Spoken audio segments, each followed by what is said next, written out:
দেখেন, বাপের মাথায় টুপি আছে, বাপ তাহাজ্জুদ পড়ে, সাথে মেয়ে আছে, মেয়ে স্কিন পায়জামা পরে আছে।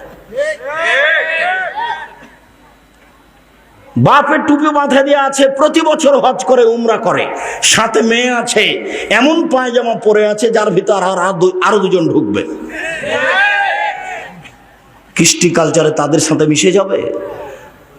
নখ বড় আছে মুসলমানের মেয়ের, নখে নীল পালিশ দেওয়া আছে, নেল পালিশ ও মুসলমানের মেয়ে। আল্লাহ রাসূল বলছেন, ইহুদি খ্রিস্টানের পতিতালয়ের মেয়েদের বৈশিষ্ট্য হচ্ছে নখে নেল পালিশ দেওয়া। ইহুদি খ্রিস্টানদের পতিতালয়ের মেয়েদের বৈশিষ্ট্য হচ্ছে নখে নেল পালিশ দেওয়া।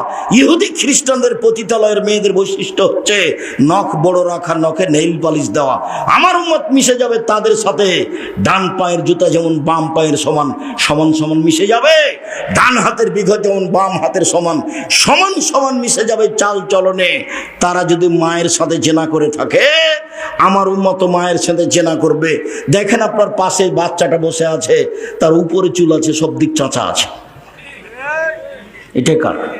দেখেন, আপনার পাশে একটা ছেলে গেঞ্জি গায়ে দিয়ে আছে, গেঞ্জির পিছনে লেখা আছে 10। আমরা তো এটা 1 মিনিটও রাখবো না। আপনার স্ত্রী আপনার ছোট বাচ্চার পেশাব পায়খানার জন্য একটা পট কিনেছে, সেটা হলো ঘোড়া।